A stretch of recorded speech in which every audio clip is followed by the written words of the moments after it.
అందరికీ నమస్కారం. Welcome to MC media. నేను మీ మిథున్ చక్రవర్తి.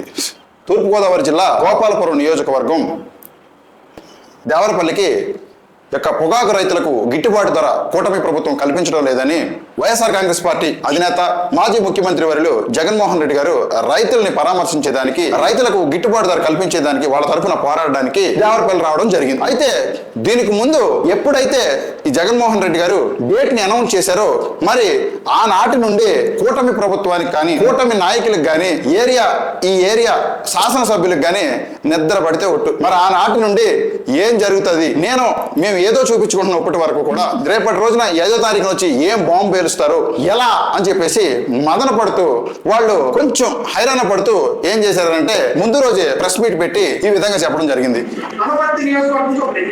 ఇది ముందు రోజు చెప్పిన వీడియో. అనపర్తి నియోజకవర్గం నుంచి ఒక 4,000 అంట.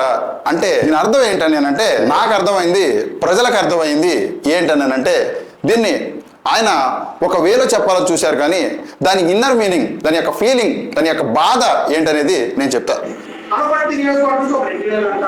అనపర్తి నియోజకవర్గం నుంచి 2,000 అన్నప్పుడు అరికాల్లోకి వచ్చింది అనమాట.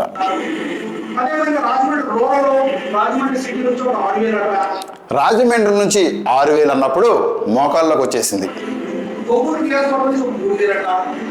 కొవ్వూరు నియోజకవర్గం నుంచి అన్నప్పుడు కడుపులోకి వచ్చేసింది.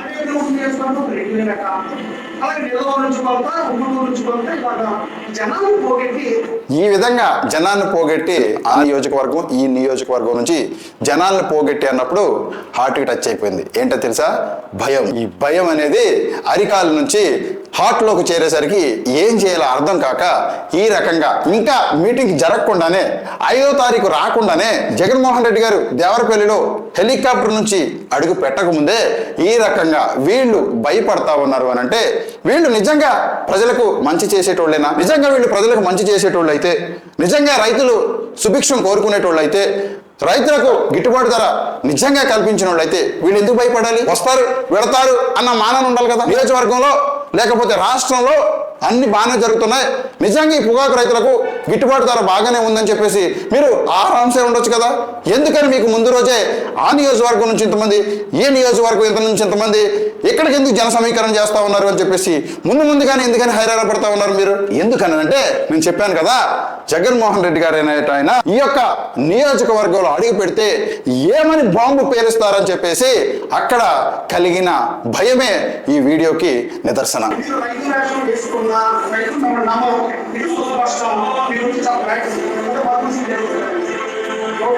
11 సీట్లు ఇచ్చారు అని అంటే, దానికి ముందు 23 సీట్లు. అంటే మీరు అప్పుడు ఇక్కడ లేరు అనుకుంటా, బహుశా మీకు తెలియదు అనుకుంటా.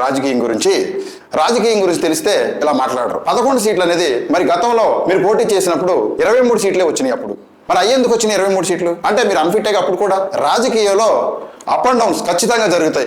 ఈ రోజు మీరున్నారు, రేపు ఎవరుంటారు? ఈరోజు మీరున్నారు, గతంలో ఎవరున్నారు? గుర్తుంచుకోండి ఒకసారి. 11 ఇచ్చారు అని అంటే 11 పొగాకు గిట్టుబాటు ధర ఇవ్వకపోతే 11 ఇచ్చారా?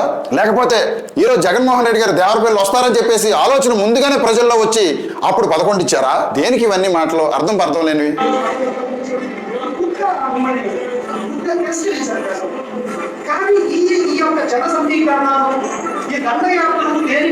జన సమీకరణ పొలిటికల్ పార్టీ ఈ రాష్ట్రంలో 40% ఓట్ పర్సెంటేజ్ ఉన్న ఏకైక నాయకులు జగన్మోహన్ రెడ్డి గారు.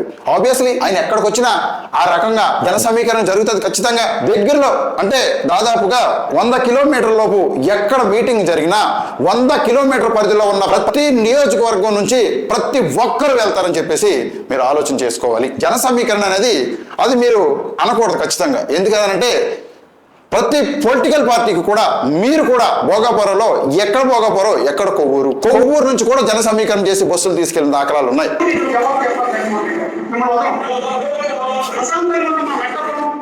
మిమ్మల్ని వదలం, విధ్వంసకర సృష్టించడానికి మీరు వస్తా ఉన్నారు అని అన్నారు. ఎస్, 4వ తారీఖున మీరు వీడియో చేశారు. 5వ తారీఖున జగన్మోహన్ రెడ్డి గారు మీ యొక్క దేవరపల్లిలో అడుగు పెట్టారు. ఏం చేయగలిగారు? ఏం చేశారు? వచ్చిన జనాల్లో ఒక్కళ్ళైనా ఆపగలిగారా? వచ్చిన జనాల్లో ఒక్కరి మొహాన్నైనా సరే భయం చూశారా? అనంటే అసలు చాలా సుస్పష్టంగా కనిపించింది ఏంటనంటే మీరు ఒకసారి మళ్ళీ మీరు నాకు తెలిసి ఖచ్చితంగా నిన్న ఈ మీటింగ్ మొత్తం ఫస్ట్ నుంచి లాస్ట్ వరకు చూసే ఉంటారు కాబట్టి మళ్ళీ ఒకసారి చూడండి. జగన్మోహన్ రెడ్డి గారి మీద ప్రేమ అభిమానాలతో వచ్చింది పక్కన పెడితే అక్కడికి వచ్చిన జనాలు ప్రతి ఒక్కరూ కూడా కోపంతోనూ కసితోనూ వచ్చారని చెప్పేసి మీరు ఒక్కసారి చూడండి. ఖచ్చితంగా వీళ్ళకి ఎప్పుడు చర్మగీతం పాడదాం, వీళ్ళ అంతం ఎప్పుడు చూడాలి, ఇంకా 2.5 సంవత్సరాలు ఉందా, ఇంకా ఎంతకాలం మనం ఇబ్బంది పడాలి అని ఆలోచనతో చాలా కసితో వచ్చిన వాళ్ళందరినీ కూడా వాళ్ళ మొహాలు ఒకసారి అబ్జర్వ్ చేయండి. మీరు మనం చెప్పారు డ్రోన్ షాట్లు ఇవన్నీ కూడా డ్రోన్ షాట్లు లేకపోతే ఈ షాట్లు అనేది ఒక్కసారి మీ ఫేస్బుక్ ప్రొఫైల్ హిస్టరీ తెలియజేసుకుంటే ప్రతి ఒక్కటి కూడా మనకు అర్థమైపోతూ ఉంటుంది. ఎవరు ఎలివేషన్స్ కోసం వీడియోలు చేస్తూ ఉన్నారు, ఎవరు ప్రజల్ని నమ్మించడం కోసం వీడియోలు చేస్తూ ఉన్నారు, ఎవరు వీడియోలకి సాంగ్స్ యాడ్ చేసుకొని ఎలివేషన్ చూపిస్తూ ఉన్నారు అనేది మనకి క్లియర్గా అర్థమైపోతుంది. రిజర్వ్డ్ నియోజకవర్గం అని చెప్తా ఉన్నారు. ఈ రోజు గుర్తొచ్చిందా మీకు రిజర్వ్డ్ నియోజకవర్గం అంటే? రిజర్వ్డ్ నియోజకవర్గం అంటే ఖచ్చితంగా ఈ యొక్క రిజర్వ్డ్ నియోజకవర్గంలో రిజర్వేషన్ పొందుతున్న ఎస్సీలకి ఖచ్చితంగా న్యాయం చేయమని మిమ్మల్ని పంపించింది. మరి అలాంటప్పుడు మీకు ఇప్పుడు గుర్తుకొచ్చిన ఈ యొక్క రిజర్వ్డ్ కాన్స్టిట్యున్సీ మరి ఆనాడు రోడ్డు మీద కొట్టి నడిపించిన దళితులు మీకు ఎందుకు గుర్తుకు రాలేదు? ఆ రోజు మా దళితులే కదా, మా రిజర్వ్ కాన్స్టిట్యున్సీలో మా ఎస్సీలే కదా, ఎందుకు కొట్టి నడిపించడం? ఏదైనా ప్రాబ్లం ఉంటే వాళ్ళని చట్టపరంగా శిక్షించండి అని ఎందుకు చెప్పలేదు మీరు? కొట్టి రోడ్డు మీద నడిపించిన నాడు ఈ రిజర్వ్ కాన్స్టిట్యున్సీ మాట ఏమైంది?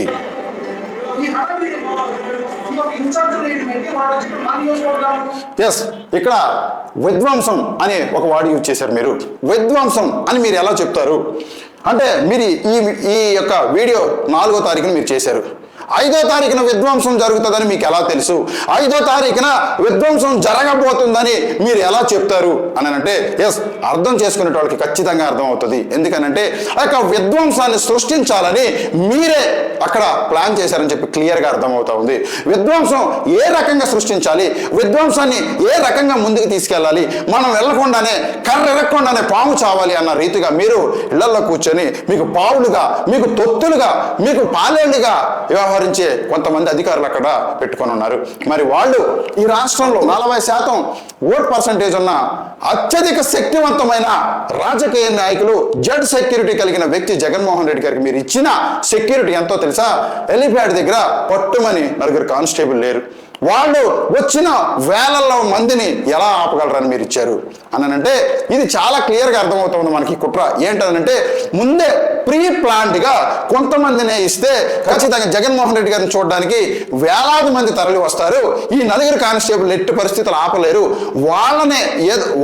వాళ్ళకే పెట్టాలని చెప్పేసి అభిమానంతో వాళ్ళు ఎలాగైనా సరే ఆయన అంటుకోవాలి, ఒక్కసారి టచ్ చేయాలన్న ఫీలింగ్లో వాళ్ళు ఉంటారు. మరి ఆ రీతిలో మీరు అప్పుడు మేము చేయలేము, వాళ్ళు ఇలా వచ్చేసారని చెప్పి చేతులెత్తేస్తే అది ఒక వేలో పోతుంది, మా మీద కూడా రాదు అని చెప్పేసి ఒక కుట్ర ప్లాన్ చేసి ఒక మర్డర్ ప్లాన్ చేసినట్టు కూడా ఇక్కడ క్లియర్గా అర్థమవుతా ఉంది. అందరూ కూడా ఒకేసారిగా వెళ్ళిపోతే జగన్మోహన్ రెడ్డి గారిని ఉక్కిరి బిక్కిరి చేసేస్తారు, ఇబ్బంది అయిపోతుంది.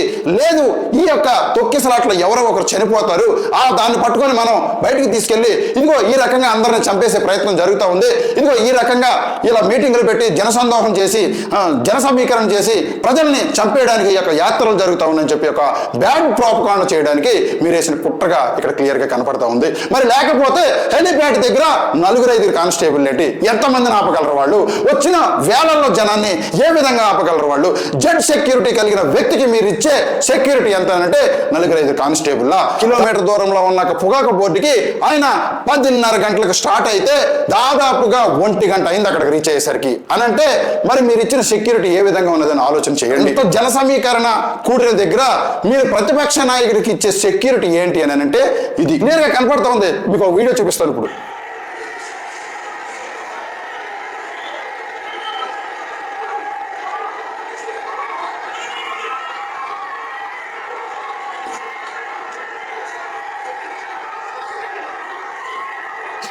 ఇది మీరు ఇచ్చిన సెక్యూరిటీ. చంద్రబాబు నాయుడు గారు కానీ, లోకేష్ గారు కానీ, పవన్ కళ్యాణ్ గారు కానీ ఈ ముగ్గురులో ఎవరైనా వస్తే ఈ రకంగా ఇలా వదిలేస్తారా? ఈ రకంగా 4 కానిస్టేబుల్ని పెట్టి అక్కడ సెక్యూరిటీని అరేంజ్ చేస్తారా? మరి దేనికి? మీరు పన్నెండు కుట్ర ఏంటో తెలుసా? ఖచ్చితంగా ఇందులో ఎవరో ఒకరు చనిపోతారు, ఆ శవాన్ని అడ్డం పెట్టుకొని మనం రాజకీయంగా ముందుకెళ్దాం. ఈ యొక్క దేవరపల్లిలో జరిగిన యొక్క రైతులు గిట్టుబాటు ధరకు మద్దతుగా వచ్చిన జగన్మోహన్ రెడ్డి గారి మీద బ్యాడ్ ప్రోపగాండా చేసి ఇలా తొక్కిసలాట జరిగి మనుషులను చంపేశారని చెప్పేసి ఒక బ్యాడ్ ప్రోపగాండాని ప్రజల్లోకి తీసుకెళ్లాలని మీరు వేసిన కుట్రలో భాగమే ఇది. లేకపోతే 4వ తారీఖున మీరు విధ్వంసం జరిగిద్దని ఎలా చెప్తారు? మీరు మీడియా సమక్షంలో మీరే చెప్పారు ఒక విధ్వంసం జరుగుతుంది. ఏంటి విధ్వంసం అని? ఏ విధ్వంసం జరిగింది? 4వ తారీఖున ఏ విధ్వంసం జరిగింది? 4వ తారీఖున జరిగిన విధ్వంసం ఏంటో ఒకసారి చెప్పండి మీరు. సరే అయిపోయింది. 5వ తారీఖునైనా సరే కనీసం విధ్వంసం ఏమైనా జరిగిందా? ప్రశాంతంగా, చాలా ప్రశాంతంగా, ఇంకా జగన్మోహన్ రెడ్డి గారి అభిమానులు చాలా సమన్వయంతో ఆయన్ని కాపాడుకునే క్రమంలో కాళ్లే పాపం ఆయన్ని చేతులతో దండగలేసి వాళ్ళందరినీ కూడా కాపాడడం జరిగింది. ఆయన్ని సురక్షితంగా తీసుకొచ్చి సురక్షితంగా పంపించి హెలిప్యాడ్లోకి తీసుకెళ్లి హెలికాప్టర్కి ఇచ్చి పంపించిన బాధ్యత మొత్తం కూడా ఆ యొక్క అభిమానులు, ఆ యొక్క పార్టీ శ్రేణులే తీసుకున్నారు. అక్కడ మీరు ఒకటి గ్రహించాలి, ఆ మీటింగ్కి వచ్చిన ప్రతి ఒక్కరు కూడా జంజీ ఎఫెక్ట్ చాలా కనబడుతుంది. మీరు అది గ్రహించాలి. అనంటే అక్కడ ఎక్కువగా యూత్ పెర్ఫార్మెన్స్ ఎక్కువగా చూపిస్తుందని మీరు అర్థం చేసుకోవాలి. ఏదో ఒకటి దొరకకుండా ఉంటుందా మనకి? ఏదో రకంగా దాన్ని చూపెట్టుకుని బయటికి వెళ్ళకుండా ఉంటామా, బయట పడకుండా ఉంటామా అని చెప్పేసి చాలా ఆలోచించిన తర్వాత వీళ్ళకి ఒక కొండను తవ్వితే ఒక ఎలుక పడింది. మరి ఆ ఎలికని ఏ విధంగా ప్రొజెక్ట్ చేయాలి, ఎలా తీసుకెళ్ళాలి, ఎలా బ్యాడ్ ప్రోపగాండా చేయాలి, ఎలా ఇబ్బంది పెట్టాలి, బ్లా బ్లా బ్లా అని చెప్పేసి వీళ్ళు ఇష్టం వచ్చినట్టు నానా హైరాణ చేశారు. అయితే ఫైనల్గా ఏమైందో ఒకసారి మీకు చూపిస్తాను. ఇప్పుడు అక్కడ మాకు అన్యాయం ఏం జరగలేదండి. ఈ ప్రోగ్రామ్ వల్ల మాకు వచ్చింది ఏం లేదు. ఏదంటే ఆ కడకప్పుల్లో వాళ్ళు లోపలికి వచ్చేసారు. అది ఫోటోలు దిగాలన్నా ఇష్టం వచ్చేసారు. అక్కడ దేవుడి ఫోటోలు కింద పడిపోయి వాళ్ళు చూసుకోలేదు, మేము చూసుకోలేదు. తర్వాత చూసుకున్నాం మేము. కానీ కావాలని పాడేశారని అంటున్నారు. ఎవరో ఒకళ్ళు వస్తున్నారు సార్, ఆ ఎమ్మెల్యే గారు వస్తున్నారు అంటున్నారు, ఇంకెవరు వస్తున్నారు, ఈ ఫోటోలు ఎలా బండి అంటున్నారు, మీకు ఏం జరిగింది, మీకు ఏం ఎమ్మెల్యే గారు వస్తున్నారు అని చెప్తా ఉన్నారు. అని అంటే ఏంటంటే ముందు మీరు వెళ్ళి ప్రిపేర్ చేయండి, నేను వెనకాల వస్తానని చెప్పేసి పంపించడం జరిగిందని అక్కడ అర్థం. చూపించండి, మీకు నష్టపరిహారం ఇప్పిస్తాం అంటున్నారు. నిజంగా అన్యాయం జరిగిన వాళ్ళు, నిజంగా ఇల్లు లేక ఇబ్బంది పడతా ఉన్నవాళ్ళు, నిజంగా పథకాలు రాక ఇబ్బంది పడతా ఉన్నవాళ్ళు, తిండికి లేక వ్యవసాయంలో నష్టాలు వచ్చి సరైన గిట్టుబాటు ధర లేక విద్యార్థులు ఆత్మహత్యలు, ఫీజు రియంబర్స్మెంట్లు, ఇచ్చిన పథకాలు, నిరుద్యోగ భృతి, ఉద్యోగాలు రాక, ఇవన్నీ కూడా చాలా ఉన్నాయి. వీటి మీద దృష్టి పెట్టండి. సరే ఇవ్వండి, ఒకవేళ నిజంగా నష్టం జరిగి ఉంటే ఖచ్చితంగా ఇవ్వండి అని ఏ రీతిలో ఇక్కడ జగన్మోహన్ రెడ్డి గారి చేత బాధించబడింది అని చెప్పేసి ప్రజల్లోకి తీసుకెళ్లి మేము వాళ్ళని మంచిగా చూసాం, వాళ్ళకి మేము ఇచ్చామని చెప్పేసి చూపించుకునే ప్రయత్నంలో భాగమైంది. ఏ ఒక్కరికైనా బతిమలాడి మీకు నష్టపరిహారం ఇస్తానన్న దాఖలాలు ఒక్కటి చూపించండి మీరు. సార్ నమస్కారం ఎంఆర్ఓ గారు. ఏనాడైనా మీ ఆఫీస్ చుట్టూ పొర్లు దండాలు పెట్టుకొని పొద్దున్న 9 గంటల నుంచి రాత్రి 9-10 గంటల వరకు కూడా పడిదాపులు పడి మీ దర్శనం కోసం ప్రదక్షిణ చేసే వాళ్ళకి ఏనాడైనా సరే క్లియర్గా ఒక్క 5 మినిట్స్ మాట్లాడారు సార్ వాళ్ళతో? ఎందుకండి ఇవన్నీ కూడా? కారు వేసుకెళ్ళి ఎంఆర్ఓ గారు, ఆయన స్వయంగా ఎంఆర్ఓ గారు ఆయన కారు వేసుకొని వెళ్ళి వీళ్ళని ఎక్కించుకొని తీసుకెళ్ళి వాళ్ళకి నష్టపరిహారం ఇస్తానంటున్నారంట. మరి నిజంగా ఇంత మంచి ఎంఆర్ఓ గారిని రాష్ట్రం మొత్తం కూడా ఎక్కడైతే దొరకరు. నిజంగా మీ చుట్టూ ప్రదక్షిణ చేస్తా ఉన్నా వాళ్ళందరికీ కూడా ఫస్ట్ న్యాయం చేయండి. కారులో ఎక్కించుకొని ఎంతమందికి న్యాయం చేశారనేది కూడా ఒకసారి చెప్పండి. లేకపోతే ఒకవేళ మీకు కూడా ఈ విధ్వంసకర మాటలు మాట్లాడే వాళ్ళ షాక్ ఏమైనా తగిలితే మీరు కూడా ఆ పసుపు చొక్కా వేసుకొని అదే విధంగా ముందుకెళ్ళండి.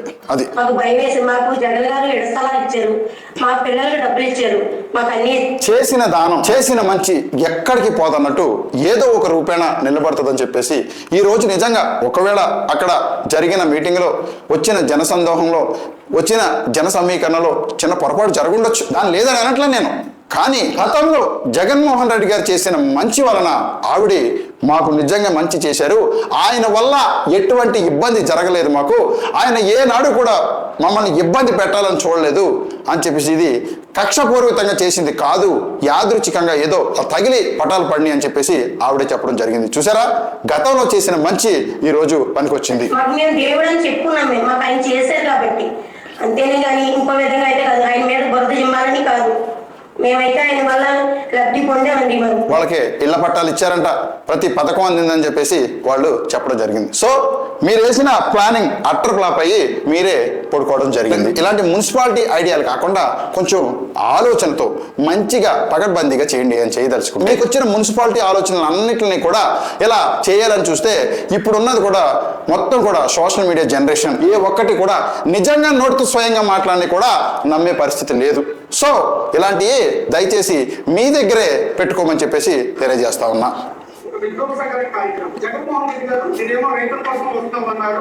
మళ్ళీ విధ్వంసకరం ఈయనకు వచ్చింది కదా ఒక్క పదమే అనుకుంటా. అయితే ఇక్కడ ఒక నానుడు ఉంది. మనం ఏదైతే చేస్తూ ఉంటామో మనకి ఏదైతే అలవాటు ఉంటుందో మనం తరచుగా వేటి గురించి అయితే ఎక్కువగా ఆలోచన చేస్తూ ఉంటామో ఆ పదాలు ఎక్కువగా మన నోటి ద్వారా వస్తూ ఉంటాయి అని చెప్పడానికే ఈ ఉదాహరణ.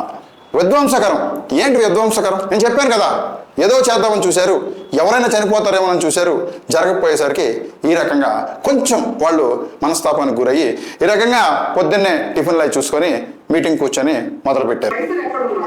రైతులు కనిపించలేదని అంటున్నారు ఈయన. పొగాకు బోర్డులో ఉన్నది ప్రతి ఒక్కరు కూడా రైతులే. ఒకవేళ రోడ్డు మీద జన సమీకరణ జరిగిందేమో కానీ పొగాకు బోర్డులో మెన్షన్ చేసిన ప్రతి ఒక్కరి లిస్టు కూడా మీకు పంపిమంటే పంపిస్తారు. ప్రతి ఒక్కరిని కూడా చెక్ చేసుకోండి. అందులో అందరూ కూడా రైతు వారీగా వచ్చిన వాళ్ళే. రైతు వారీగా కార్డు లేని వాళ్ళనే గేటు లోన కూడా ఎలా చేయలేదు ఒకసారి తెలుసుకోండి. ఎందుకనంటే రైతులతోనే జరగాలి ఇది. వాళ్ళ యొక్క సాధక బాధల కష్టాలన్నీ కూడా తెలుసుకోవాలని చెప్పేసి కేవలం లిమిటెడ్ పర్సన్స్ని కేవలం రైతు కార్డు ఉన్న వాళ్ళు మాత్రమే ఎలా చేయడం జరిగిందని చెప్పేసి మీరు తెలుసుకోవాలి.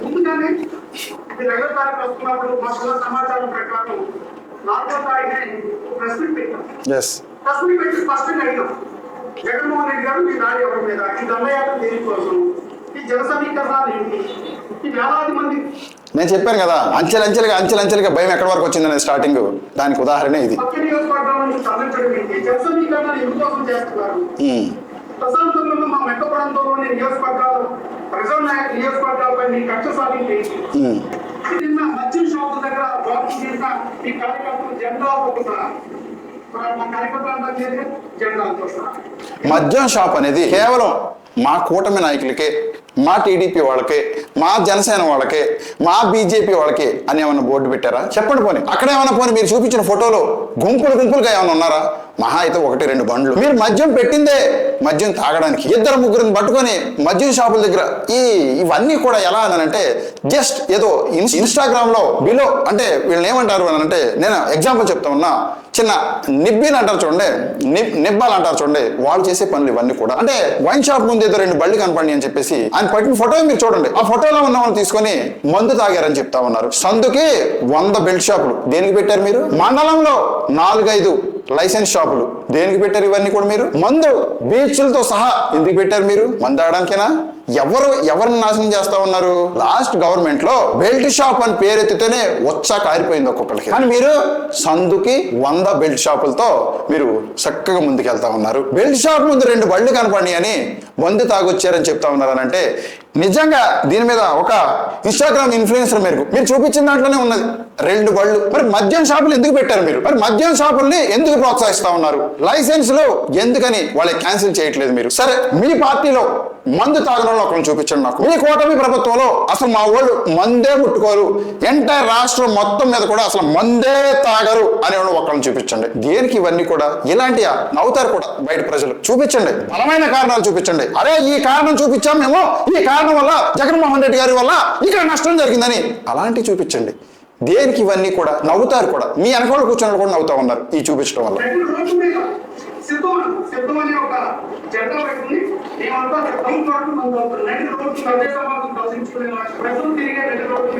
దీనికి నేను ఒక కౌంటర్ చూపించిన మీకు. నేను ఇది పక్కా ఫేక్, పక్కా ఎడిటింగ్ అని చెప్పేసి మీకు అర్థమయ్యేలా చూపించిన ఒకసారి. మీకు కూడా బాగా తెలుసు కదా సోషల్ మీడియాలో ఎలా ఉంటుంది ఏంటి అనేది. ఒకసారి చూపించిన మీకు నేను. మీరు తయారు చేసిన ఫేక్ ఎడిటింగ్.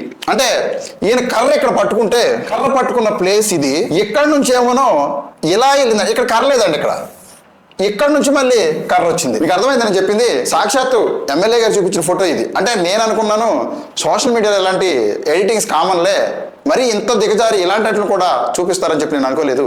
కాబట్టి నేను చూపించాల్సి వస్తుంది. కర్ర ఇక్కడ ఉందండి, మధ్యలో కర్ర లేదు, ఇక్కడ నుంచి కర్ర ఉంది. మీకు అర్థమైంది క్లియర్ గా? ఇది పక్కా ఎడిటింగ్ చేసి సునకానందం పొందే కొంతమంది సన్నాసులు ఎడిటింగ్ ఇది. అసలు ఆ మీటింగ్ ప్రదేశంలో ఇంత ఖాళీ ఎక్కడుందో చూపించండి మీరు. ఇసకేస్తే రాలనంత జనం అనే ఉదాహరణ రెండిట్లకి కనపడతా ఉంది ఈ మధ్యన. ఒకటి, ఏదైనా సరే దేవతలు జాతర జరుగుతూ ఉన్నప్పుడు అదే ప్లేస్ లో ఇసకేస్తే రాలనంత జనం అని. రెండోది, జగన్మోహన్ రెడ్డి గారు ఏదైనా మీటింగ్ పెడితే జరిగే సందర్భమే. ఈ రెండింటికి మాత్రమే ఈ యొక్క ఉదాహరణ పనిచేసే విధంగా జనం అక్కడికి వస్తే మీకు ఈ ఖాళీ ప్లేస్ ఎక్కడ ఉందండి? అక్కడ అసలు నాకు అనిపించలేదు. మాట్లాడుతూ కూడా ఉండాలి మనం. ఇలాంటి చిన్న చిన్న చీప్ ట్రిక్స్ కూడా మీరు చూపించుకోగలుగుతున్నారు. దీనివల్ల విధ్వంసం జరిగిందా? ఈ జెండా పట్టుకొని ఇలా బీర్ బాటిల్ తాగుతున్నాడని విధ్వంసం జరిగిందా? ఒకవేళ నిజంగా తాగాడు అనుకుందామండి, విధ్వంసం ఏం జరిగిందండి అక్కడ? మీరు మందు తాగరా? మీకు అలవాటు లేదా? మీ వాళ్ళు తాగరా? అసలు మద్యం వైన్ షాపులు పెట్టింది మీ వాళ్ళ కోసం కదండి. ఆ లైసెన్సులు, ఆ వైన్ షాపులు, బెల్ట్ షాపులు అవన్నీ కూడా మీకోసమే కదండి. తాగడం కూడా మీ వాళ్ళ కోసమే కదండి. ఇక్కడ మీకు చూపిస్తున్నాను, ఇదిగోండి. ఇలాంటి ఫేక్ ఎవరు చేయలేరు. సేమ్ ఏం మారింది ఇక్కడ? అదే పసుపు జెండా, అదే మనిషి, అదే బీర్ బాటిల్, అదే లేడీ, ఇక్కడ అదే జెండా పట్టుకొని ఉన్నది. ఏం మారింది అక్కడ? ఇలాంటి చిన్నవి పట్టుకొని వచ్చి ఒక ఎమ్మెల్యే, సాక్షాత్తు ఎమ్మెల్యే గారు కూడా ఇలాంటి చూపించే పరిస్థితిలో ఉన్నారని అంటే ఇంకేమని చెప్పాలి? ఇంకా మీరు చూపించే రీజన్స్. జెండా పట్టుకున్నారు, ఎక్కడ ఖాళీ ఉందండి అసలు? అక్కడ ఇంత ఖాళీగా ఉన్న ప్రదేశం నిన్న దేవరపల్లిలో మీరు అన్నట్టు జగన్మోహన్ రెడ్డి గారు దండయాత్ర స్టార్ట్ అయిన దగ్గర నుంచి కూడా దండయాత్ర ముగించుకొని హెలిప్యాడ్ లోకి వెళ్ళి హెలికాప్టర్ ఎక్కి తాడేపల్లి వెళ్ళే వరకు కూడా ఇంత ఖాళీ ప్లేస్ చూపించుకుంటే మొక్కు నేలగా చూపిస్తాను నేను. మీరు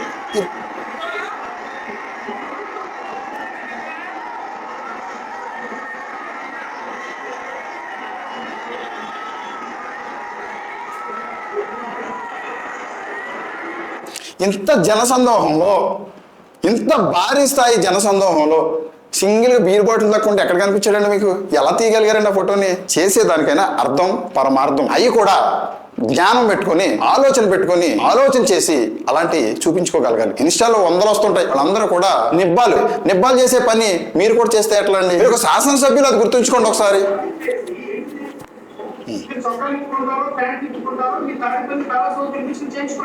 ఇది సభ్య సమాజం, ఇది మీ సొత్తు కాదు, సమాజం మీ సొత్తు కాదు, దేవతలు మీ అడ్డా కాదు. హెచ్చలు విడి వికృత చేష్టలు చేస్తామంటే చూస్తూ చక్కలు తిప్పేసుకోవడం. అది వ్యక్తి ఇలాంటి వ్యక్తులు చూసినప్పుడు నాకు జాగ్రత్త చేస్తుంది. ఎందుకంటే బాబు సముదాయం మీకు ఒక చక్కలు తిప్పేసుకుంటున్నారు. బాబు మీకంటే బాగా కట్టుకున్న దీక్షలాగా శ్రమతో వాడి చెరువు శరీరం. ఇక్కడ చొక్కా చించేసుకున్నాడు, చొక్కా తీసేశారని చెప్తా ఉన్నారు. ఈయన చొక్కా చించి ఎవరినైనా కొట్టారా? ఎవరినైనా తిట్టాడా? ఎవరినైనా అసభ్యంగా చేశాడా? ఎవరి మీదన్నా దాడి చేశాడా? ఆయన అభిమానం అలాంటిది. ఏ రూపాయినా ఆయన చూపించాలి నా అభిమానం అని షర్టు తీసేసి సాష్టాంగ నమస్కారం పెట్టారు ఆయనకి. ఏమో అతనికి ఆయనలో దేవుడు కనిపించాడేమో, అది అతని ఇష్టం. మీకు దీనివల్ల జరిగిన ఆస్తి నష్టం కానీ, ప్రాణ నష్టం కానీ, మరే ఇతర నష్టమైనా మీకు కనిపించుంటే ఖచ్చితంగా మీరు మాట్లాడడానికి ఒక అర్థం ఉంది. ఇందులో ఏం తప్పు కనిపించింది మీకు? చాలా సార్లు చూసాం. ఇక్కడ ఏదైనా పచ్చబట్టు పట్టుకుంటే షర్ట్ ఇప్పేసి ఆ యొక్క నాయకులకు చూపించుకున్న రోజులు చాలా ఉన్నాయి. ఇన్స్టాలో ఇంతకంటే దారుణమైన రీల్స్ కనపడతా ఉన్నాయి. అట్లా ఆపగలరా మీరు? జస్ట్ షర్ట్ ఇప్పినందుక అక్కడ ఏదో హైరాన్ అయిపోయినట్టు. షర్ట్ ఇప్పితే మీకు ప్రాబ్లం ఏంటంటే మీకేం చూపించలేదు కదా. వాళ్ళకున్న అభిమానాన్ని ఒక రీతిలో చూపించుకుంటారు. ఇందులో షర్ట్ ఇప్పడం వల్ల వచ్చిన ప్రాబ్లం ఏంటో నాకు అర్థం కావట్లేదు. అది కూడా ఒక విధ్వంసమేనంట. మా నియోజకవర్గంలో చూసేటోళ్ళందరికీ కూడా ఈ వీడియోలు ఏమి కనిపించకుండా చేయండి, లేకపోతే ఈ నియోజకవర్గంలో ఈ టైప్ ఆఫ్ వీడియోలు మీరు సోషల్ మీడియాలో ఎంకరేజ్ చేయకండి, లేకపోతే మీ తాట తీస్తాం, మీ తోలు తీస్తాం, మీ బొక్కలు మెళ్ళ వేసుకుంటాం అని ఇలాంటి చెప్తారు కదా. చెప్పండి ఆయనకి.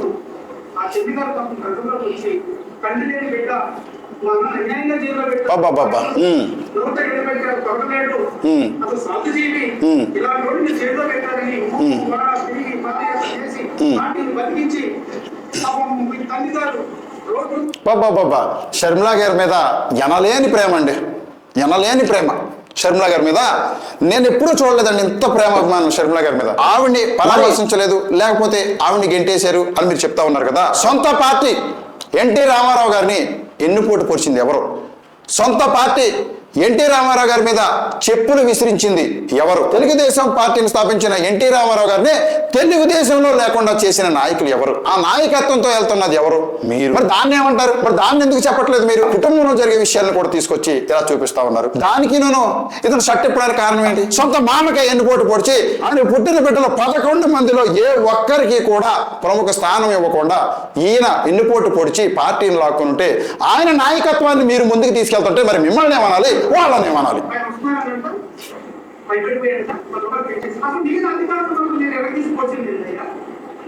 వాళ్ళ అధికారంలో ఉన్నప్పుడు ఏం ఎరగదీసి పొడిచారు అని అంటే ఒకసారి అక్కడ రైతులతోనే మీకు వినిపిస్తాను నేను.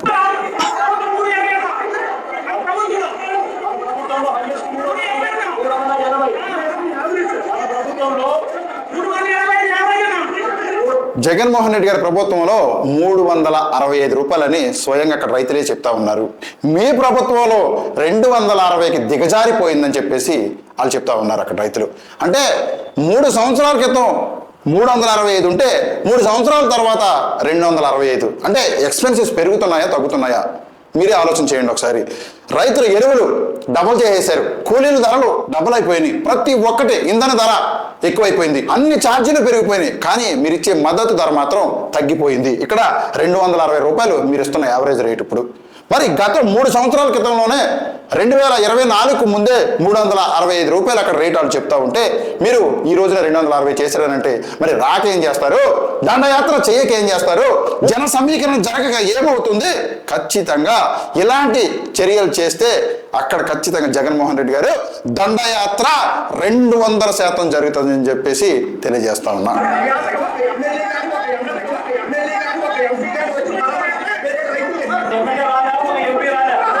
ఇప్పటికీ ఒక ఎమ్మెల్యే కానీ ఒక ఎంపీ కానీ వచ్చి కనీసం మీ బాధలు ఎలా ఉన్నాయని పరామర్శించిన దాఖలాలు లేవని చెప్పేసి అక్కడ చెప్పడం జరిగింది. ఏంది మీరు చెప్పేది? ఇంకా ఎవరు చెప్తారు మీ మాటలు? ఆయన వస్తున్నారని చెప్పి ఏదో హడావుడిగా 2 ప్రెస్ మీట్లు పెట్టేస్తే ఎలా కుదురుతుంది? మీరు ఇప్పటి వరకు వాళ్ళని ఎందుకు కలవలేకపోయారు?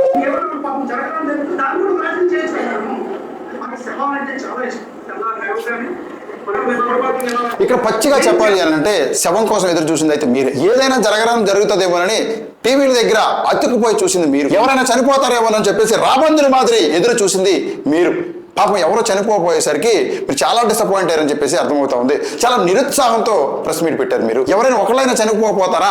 మేము ఆ శవం దగ్గరికి పరిగెత్తుకెళ్ళిపోయి ఇదిగో ఈ రకంగా జరిగిందని చెప్పేసి చెప్దామని చెప్పేసి చాలా ఎదురు చూశారని చెప్పేసి మనకి స్పష్టంగా అర్థమవుతా ఉంది. దేవరపల్లి దండయాత్ర మాత్రం 100కి 200% సక్సెస్ అయింది. ఎవరి ప్రోత్సాహంతోనూ కానీ, ఎవరు తరలించడం కానీ, ఎవరి ఒత్తిడితోనూ కానీ అక్కడికి వచ్చిన దాఖలాలు లేవు. అందరూ కూడా చెప్పారు కదా, ప్రేమ అభిమానాలు పక్కన పెడితే మీపై పెంచుకున్న కక్ష, మీరు చేస్తున్న యొక్క విధ్వంసాలని అంతమొందించడానికి వచ్చిన జనం అక్కడ కనపడతా ఉన్నారు. ఎక్కువగా మీ కూటమి ప్రభుత్వాన్ని అంతమొందించడానికి, మీ రాక్షస పాలనని పతనం చేయడానికి ప్రజలందరూ కూడా కంకణం కట్టుకొని నిదర్శనమే నిన్న జరిగిన దేవరపల్లి దండయాత్ర. అది జగన్మోహన్ రెడ్డి గారి దండయాత్ర అని మనకి చాలా స్పష్టంగా కనపడతా ఉంది. 2 ఏళ్లలో రాజకీయాన్ని తిరగరాసేశారు జగన్మోహన్ రెడ్డి గారు. 2 ఏళ్లలో మీ యొక్క అసమర్థతను, మీ యొక్క చేతగానితనాన్ని, మీ యొక్క పనికిరాని పరిపాలనను ప్రజలకు స్పష్టంగా చూపించగలిగారు జగన్మోహన్ రెడ్డి గారు. ఆయన ఒక్క పిలుపునిస్తే లక్షల్లో మంది జనం పరిగెత్తుకుంటూ వస్తా ఉన్నారనంటే దాని యొక్క ప్రభావం ఏంటో తెలుసా? మీ మీద వ్యతిరేకత. ఇక మీ కథ ముగిసిపోతా ఉందని చెప్పేసి అర్థమవుతా ఉంది. కానీ ఏది ఏమైనా రైట్ టైంలో పర్ఫెక్ట్ గా ఎక్కడి పెట్టాలో అక్కడ మీటింగ్ పెట్టించాల్సిన ఘనత ఆ యొక్క జేజమ్మకి దక్కుతుంది, వనితమ్మ గారికి దక్కుతుంది. ఏమైంది? ఇన్ని రోజులు నేను ఇది, నేను అది అని ప్రగల్భాలు పలికిన మాటలన్నీ కూడా ఒక్క దెబ్బకి, ఒక్క మీటింగ్తో ఆగస్టు 5వ తారీఖుతో మీ కథ మొత్తం కూడా అడ్డం తిరిగిపోయింది. కథ మొత్తం కూడా సమాప్తం అయిపోయింది. ఆగస్టు 5వ తారీఖు ముందు ఒక లెక్క, ఆగస్టు 5 తర్వాత ఒక లెక్క మాదిరిగా మీకు అర్థమైపోయిందని చెప్పేసి ప్రజలకు తెలుస్తా ఉంది. 2.5 సంవత్సరాల తర్వాత మీ పరిస్థితి ఏంటనేది ఒక్కసారి ఇప్పటి నుంచి ఆలోచన చేసుకోమని తెలియజేస్తూ సెలవు తీసుకుంటా ఉన్నాను. జై భీమ్.